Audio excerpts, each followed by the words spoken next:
Here we go. I have my friend, superstar Leslie Yancy, with a lot of initials after her name on LinkedIn. So I have to ask about every single one because I'm a curious person.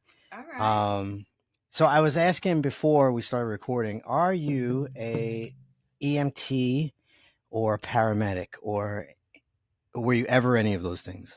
So I'm not. I am a registered respiratory therapist. Okay. And is that do you work in a hospital or do you work in like a facility that's like outside of a hospital? So, respiratory therapists do work in the hospital, and their main objective is to manage a patient's airway. So, anywhere that a Okay. patient is not breathing or stops breathing, that's where a respiratory therapist is. So when trauma patients come in, you deal with them too as well. Absolutely. Our position in the trauma bay is at the head of the bed. So when All the right. when the trauma's rolled in, that's where our spot is, right at the head of the bed. I'll tell you what I remember from EMT school. ABC, airway, breathing, circulation. That's In right. that order. In that That's order. right. That's right. So that makes a respiratory therapist pretty important, with the A being our job. Yes, the A being the most important. If the Yeah. airway's not clear, then You're you not got big doing anything problems. else either. If you're not breathing, you're not doing much of anything else. So what is the MS for? What does that stand for? So that is, I have a master's degree in education. So that's my master's Okay. degree. So you Yeah. could teach. Do you I teach? I have taught. Yes, I have taught at the university level. Yes. That's pretty cool. What state are you in? So I am in the state of Ohio.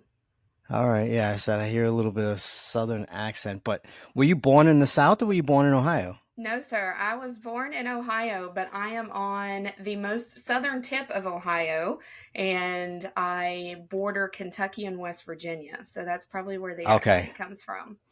100%, because my mother's from North Carolina and Okay. I recognize a southern accent as soon as I hear it. You probably hear my New York accent, and I don't even try to hide it. I'm proud of being from New York, Right? Yeah. and I think it makes us different. I sometimes when I hear my own self in recordings, I'm like, oh my god, my accent is so strong. But Yeah, I've I don't listen to anything that I do. I listen to no podcast, none of my public speaking. I don't listen to any of it. I'm like, I was there for it. Why do I have to listen to it again? How did you get into public speaking? Because I see that the reason why we connected is because you help first responders. I And do. I'm curious to know how you fell into that because I want to highlight anyone that's doing that kind of work. Right.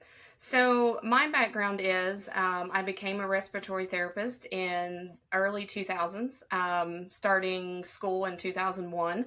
So I got my respiratory certification and degrees, and started working at a pretty large trauma hospital in Huntington, West Virginia, and I worked bedside there for 15 years.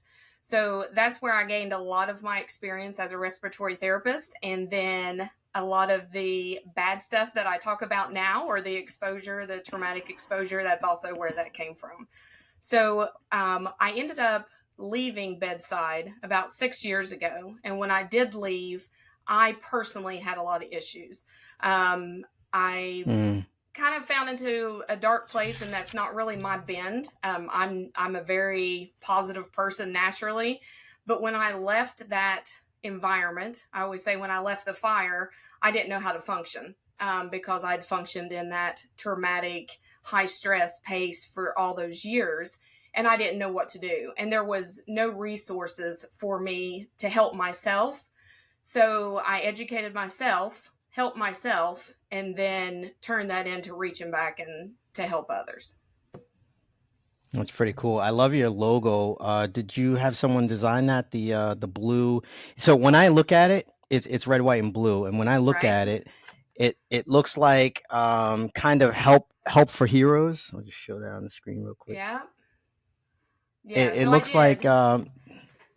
I had that go designed, ahead. actually by a former, well, he's still a firefighter, John Okay. Kowalski. He does a lot of marketing, and he is also a firefighter. So he worked with me, and we came up with that design. You gotta link us up. Share his profile if he's on LinkedIn or whatever Oh yeah, platform. yeah. I'm on all of them. You got to link us up so I could talk with them. Um, I'm into anybody that's doing marketing and speaking, and I know that you're speaking on stages. Uh, why did you start speaking from stages? Like, how did you get into that? So when I started, it's actually kind of funny because I've got this accent, and I am a country girl, born and raised, raised up the holler. Um, I am educated. I do have this accent, and I think a lot of times people associate an accent with lack of intelligence, and that is absolutely not true. Yep. Um, but when I started bringing attention and started seeking, there was no one out there. So I thought, well, if why not me? Why not me? Why not go and do this? So, my job now, I currently work for a med device company, and it has provided me with a lot of connections, a lot of networking, just because I go all over the country. And um, I actually was sitting down with a customer at the time, and she and I were having conversations, and she was a respiratory therapist as well. And I said, I'm kicking this around, and I think I want to present it. And she was actually organizing a conference at the time, and she said, "Well, you can speak for me." She said, gave me the date, and she said, "Come on, and you could speak for me." So the very first time I got on stage, there were probably about 300 people in attendance. And yeah, so I've never lacked in the speaking department as far as I'm very comfortable speaking, and I had taught at a college level. So speaking in front of classrooms, things like that were never an issue. But when it comes to that personal stuff, it is a whole different level of difficulty that you just don't really realize until you do it. So I remember being at the back of Being the room. vulnerable. Right, You mean like most being definitely. vulnerable? Yeah, yeah. Yeah, and and I actually wasn't comfortable with that, and I don't know if you can speak to this as well, but first responders and healthcare workers, we have this very tough exterior, and we don't want to talk about when we have issues. I think that is so many times correlated with weakness, and that's not it at all. And actually I thought it takes a lot of strength to talk about issues that you're having and being vulnerable. So I was at the back of the room, and I remember I remember looking, and in my head I thought, Leslie, these people don't want to hear you. Like, why are you here? And had to talk myself out of a full panic attack. Okay. So I went up, and I did my presentation. And when I came off the stage, there were several people that came up to me later and said, "You said exactly what I needed to hear, and I've struggled, and no one has said the things that you said. You actually get us. You're actually on our side." And when they came to me with those comments, it kind of built my confidence up that why not me? Why not me? And since then, I've spoke nationally. I have spoken all over the country, and it still surprises me every time because I'm like, why me? But as long as people are benefiting from what I'm saying, I'm going to go out and I'm going to say it. That's awesome. Hold on, I gotta see if I could do this cheering effect. Let's see if you could hear this. Uh, I'm kind of slow with the effects. I'll Yeah, just you. clap for you myself. Thank you. I can't figure out how to do these special effects. It's okay. So Anyway, that's how I started. That's how I started, and then where's I your next speaking so my engagement? next speaking What do you have next? engagement, I actually speak for the state of West Virginia. They're having a respiratory conference at Canaan Valley. That's coming up, I believe, the 31st, January 31st is I do that. And I've been invited to one in Florida in March. I had one in Texas. So I have several ones that come up, and usually I always post them on my Instagram page when I do have speaking engagements coming up. But when I'm I when gonna I look. left bedside, how I didn't just I went through the process of healing myself. Then I thought, hey, I need some street cred because I have the work experience, but how are they going to listen to me? So then I went back, and another one of my credentials that you spoke about was certified trauma recovery coach. So I went back to and did a program for certified trauma recovery. And actually, I learned more about myself during that education than I did I went in with the idea of, oh, I'm going to do this to help others. And I learned so much about myself as far as like childhood trauma. And most of us that go into the first responder healthcare community, we come from areas where we want to help people because maybe we didn't have that help growing up. So that's kind Mm, of a common thing that we share in the first responder healthcare community. You're it's very smiling. true. Yep. Yeah, because I was gonna say part of my story was domestic violence, and I had to Right. call 911 at 9 years old, and the cops came and helped out my family. So Right. I totally get that. And then at 20 years old, I was it may more like 18. I was approached by a recruiter in high school, and he said, fill out this form. You know, the test will be in a couple of years. And he's like, you may get called 4 years after that. And he's like, you never know where your life will be at that point. And I just happened to need a job. So I was like, this is it. And he was so engaging and entertaining that he kind of planted the seed, and it took hold. And then I just started taking civil service exams. My Right. girlfriend now is a nurse in the ER. She was working in the ED for a long time, and then she started getting burnt out, so she started looking for it. Now she's in the cath lab. Okay. Yeah.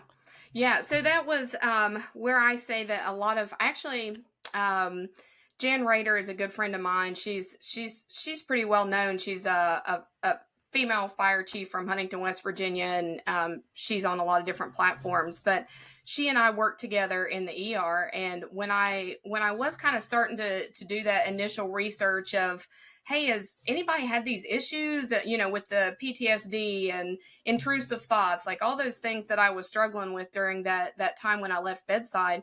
She said, Leslie, I've been a firefighter and I've been an ER nurse. And she said, the moments that have bothered me the most, or the events that have bothered me the most, have been things that have, rolled in through the ER. So, that was also what got my wheel spinning, because every event that she's saying she was in, a respiratory therapist was present too. So I think that's what, Mm. I looked at her in high regard. I held her in high regard. So I thought, if this lady is telling me that she struggles with some things, what makes me think that I got out and I'm just not supposed to have any issues from the things that we were exposed to. So I think just kind of owning that it's okay to not be okay. I had to go through. It was a long process of I can still be tough and say that I had those issues or those struggles.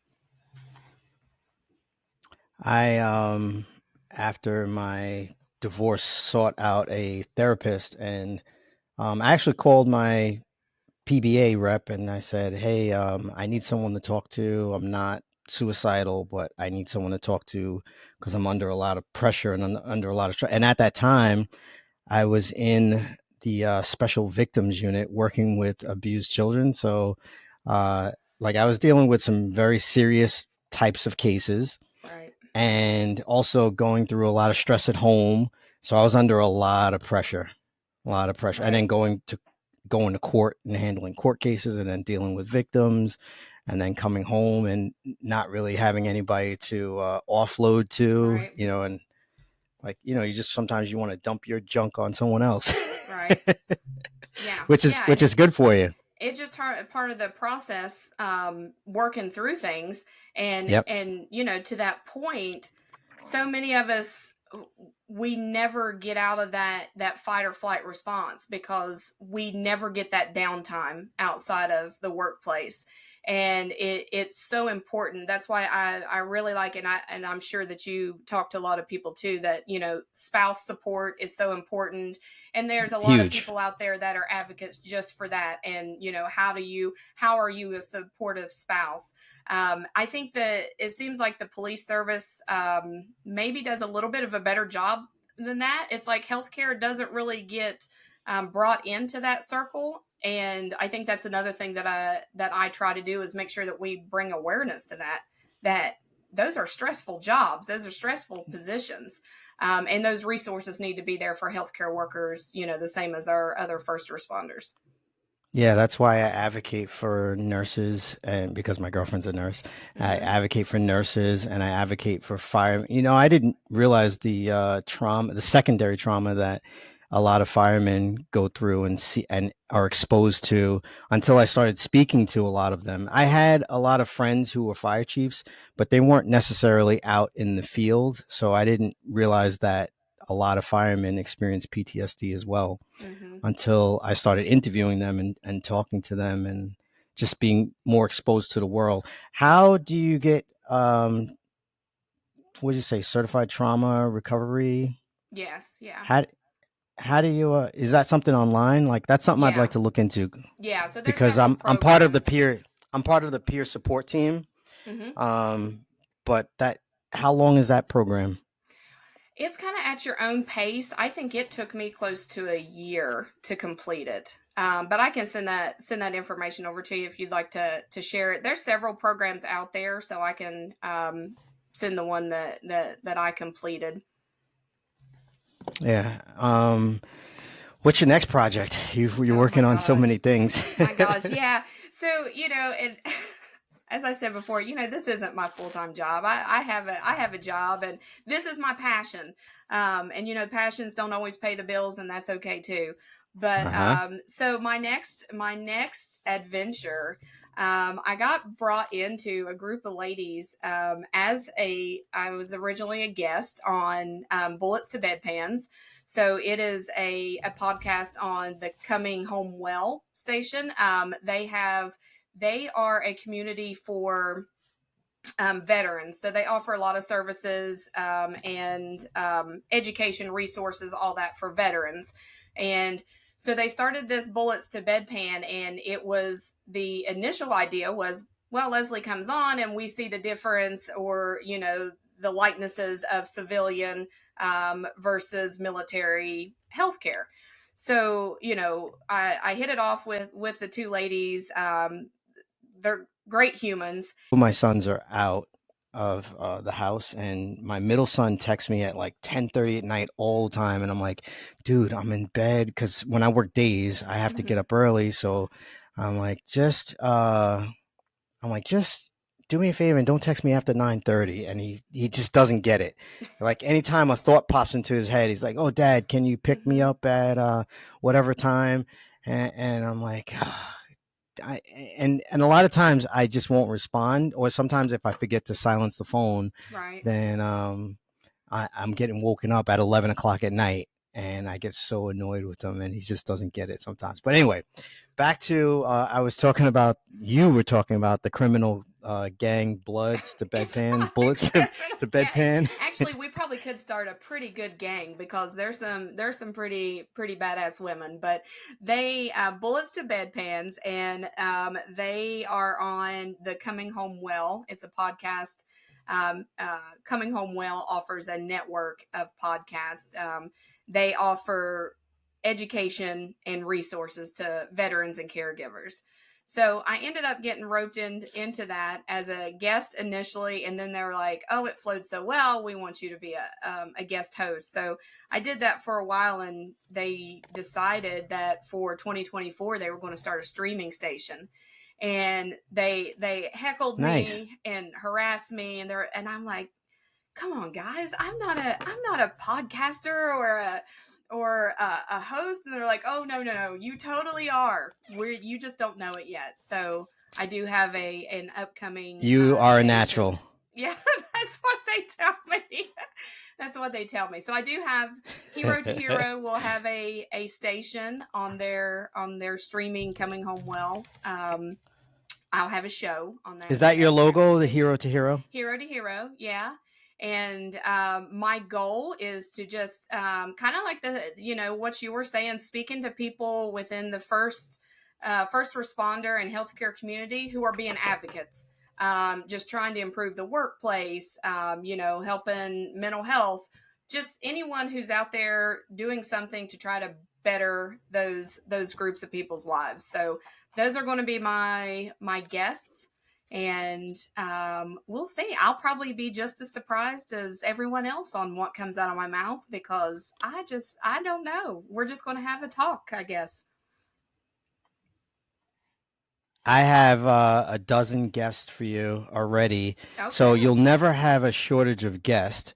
I know a lot of. Do you know John Kelly out of Florida? I do not. You can connect me to anyone. I love making new He friends. is. Yeah, yeah, yeah. He's awesome. Fireman Rob Verheist.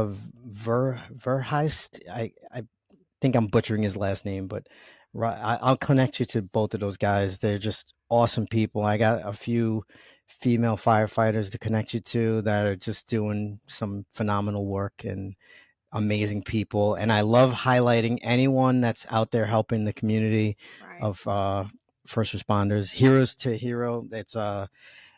I truly believe that there is no competition, and I could create 100 people doing the same exact thing as me, and everyone will have their own distinct voice and their own distinct style. And I like to highlight what people are doing to make money, because there's a lot of people that are talking about mental health. There's a lot of people that are talking about burnout, which is Mm-hmm. something that I do focus on. But I like to know like what the side hustles are and how people are becoming successful helping. I interviewed a guy out of New York City who created a like a GoFundMe, fund the first. It's called Fund the First. Mm-hmm. Rob Garland, and his company is pretty cool. It's kind of like a GoFundMe, but it's for first responders, and they verify the projects. They verify the people and their ID. So just doing the podcast, I've been connected to so many amazing people. Right. So do you know Chief Mercer over at Jim Beam? I don't. So you're gonna have to connect with him. So he is the fire chief for the Jim Beam Distillery, and he does a lot of projects, and his goal is to raise money to put back into like the volunteers departments or smaller departments that don't have the money for the equipment that they need. He uses his platform to make money and raise money for that. So he's a great guy. So Chief Mercer, look him up. Does amazing photography, and I guess it didn't click in my Okay. head that, the distillery needed a fire department, but, that's all flammable. So, we got to protect our stash. So, yeah, they all should have fire departments. But, yeah, Chief Mercer's a good one. Yeah, he's a great guy. What's his first name? You asked me too quick. Hold on. He's in my phone. Chief Mercer. Can you just edit all that out? He's going to be all mad that I think it's Kevin. Yeah. Yeah, it's Kevin. Okay. Yeah. So just edit out the parts where I couldn't think of it. Kevin Mercer, yes. But Chief Mercer, I believe, is his Instagram. All right, I'm gonna mark the time right now. 6:15. Edit. And you'll say, what is his All name? right, And you I'll got it. say Kevin Um, Mercer. yes, ma'am. Um, I'm just gonna hit you with my last 5 questions because I respect your time and I appreciate you coming on today. What's your definition of a hero? Because your show is called Hero to Hero. Yeah, and the actual definition is just an individual that does something outstanding or something above the norm. So, yeah, so people, anyone can be a hero. Um, and some people who are in hero positions aren't naturally heroes. So just people who are out there doing above and beyond. I always like the sidekicks, and I feel like they don't get enough credit. I read a book. I have to edit this out too because I can't remember. Donald Miller. Donald Miller. He's the author. He has a book on heroes, and he talks about heroes, villains, and victims. And he Oh, yeah. says that villains villains were one time victims, and they turned their anger outward. Right. And sometimes a victim can go from being a victim to becoming a hero, and then you have the mentors that mentor the heroes. But I feel like he left out the sidekicks, because the sidekicks in every Disney movie support the hero, and they don't Absolutely. get enough credit. Like, they represent that unconditional love towards the hero. And I'm gonna write my own book about that anyway. All right. Put it on your list. When you're starting to get stressed out and you're starting to feel like you're reaching a low point, how do you save yourself? So I think I go through a process of, am I helping myself? You got to help yourself, help yourself. So am I eating right? Am I hungry? Am I tired? Are those things that I can fix? And I start processing, can I change these things right now at this very moment? And if not, I need to quit stressing about them. So, I do try to take pretty good care of myself. I try to work out first thing in the morning because if not, anxiety just carries me away. And when I do get anxious, I say, well, you know what? It's your own fault. You didn't get your workout in this morning. You wanted that extra 20 minutes in bed. So definitely, am I helping myself? Help myself. And I'm a big proponent on walking away from it. Whatever it is, walk away, come back to it. But definitely our health is it should be a number one priority, especially in these high stress environments. If you have health, you have hope, and if you got hope, you got all you need.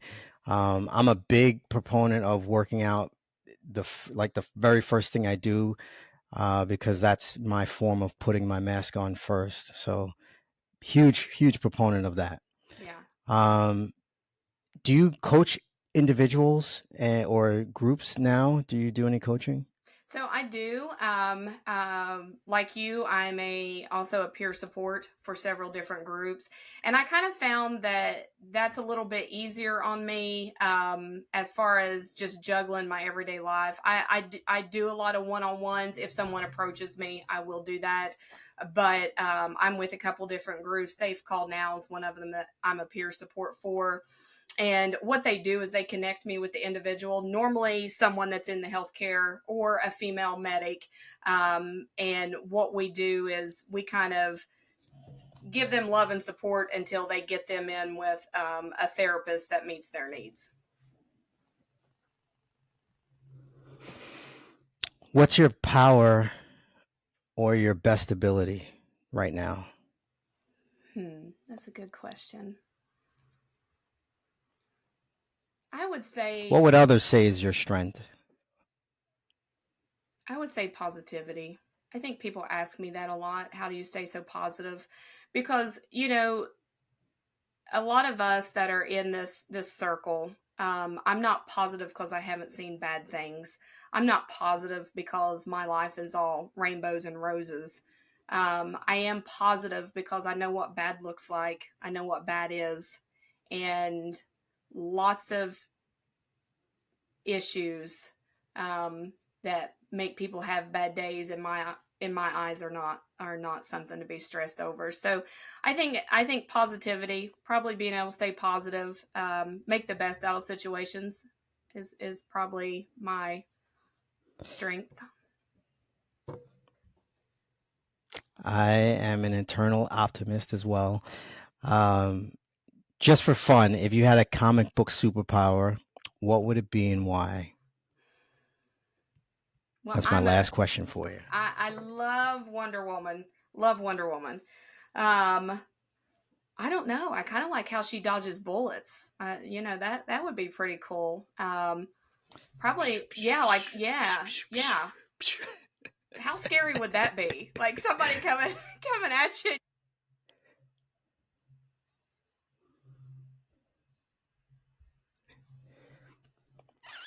Okay.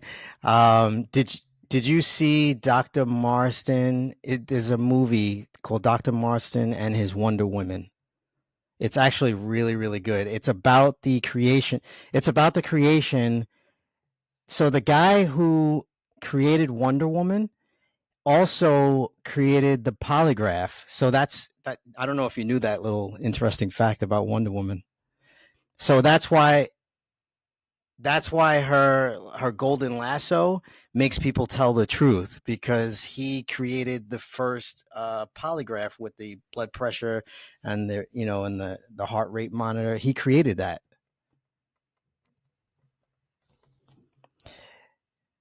Yeah. Okay.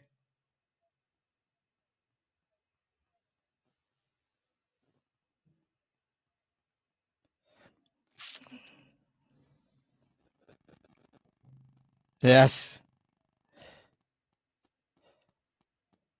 I just turned 48, so I'm just shy of 50.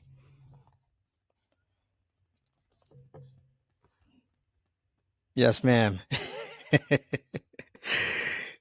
Leslie, thank you so much for popping on. And I promise to do a part two someday in the future after you come out with your next book or your next movie, whatever is in the works, whatever your next passion project is.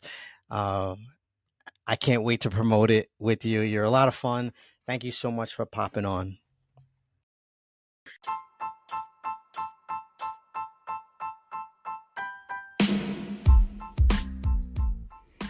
All right, family. I hope you enjoyed this episode.